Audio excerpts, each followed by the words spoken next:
Alors je vous propose maintenant, ce qu'on fait toujours après cette tête d'affiche, c'est nous sommes en partenariat avec Transparencia Cumuleo et maintenant Cabineto.be, donc tous ces gens qui recherchent la transparence partout, et ils ont une question pour chacun d'entre vous. Dominique de Fourny, d'abord, les gens de Transparencia nous disent « Merci à Excel d'avoir jusqu'à présent répondu à toutes les questions des utilisateurs de Transparencia, sauf une. » Alors donc, je vous rappelle cette question-là. Pourriez-vous fournir la liste des collaborateurs des cabinets, du bourgmestre, des échevins, les dates, les statuts d'engagement, les mandats, les rémunérations, d'ici les vacances de Pâques, par exemple, pour qu'on puisse voir s'il y a conflit d'intérêts dans le cas des gens qui travaillent dans les cabinets. Effectivement, il n'y a aucun souci. On pensait que ça remontait à plus d'années que ça. Donc finalement, pour 2012, ce sera fait. Et quelque part, ce sera 2012, à partir de 2012, parce que c'est vrai que tous les 6 années, on change d'échevin et de chef de cabinet aussi. Donc à partir de 2012, donc on va renseigner. Et puis ce sera aussi l'occasion pour les personnes qui regardent le site d'être mieux en rapport avec les chefs de cabinet, puisque finalement, les relations citoyennes, ce sont les chefs de cabinet qui répondent et qui préparent très souvent des réponses ou des projets pour les membres du collège. Alors, une question pour Rachid Madran.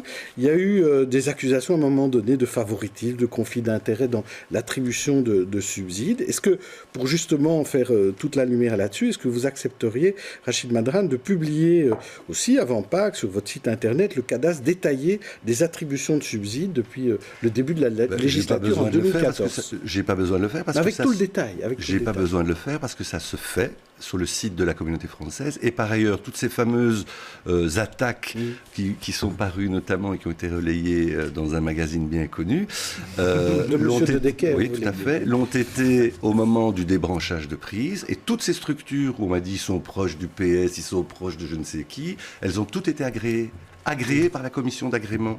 Et donc, en réalité, le problème, il n'était pas d'avoir des structures PS ou pas PS. Le clivage dans l'aide à la jeunesse, je suis content que vous me posiez la question.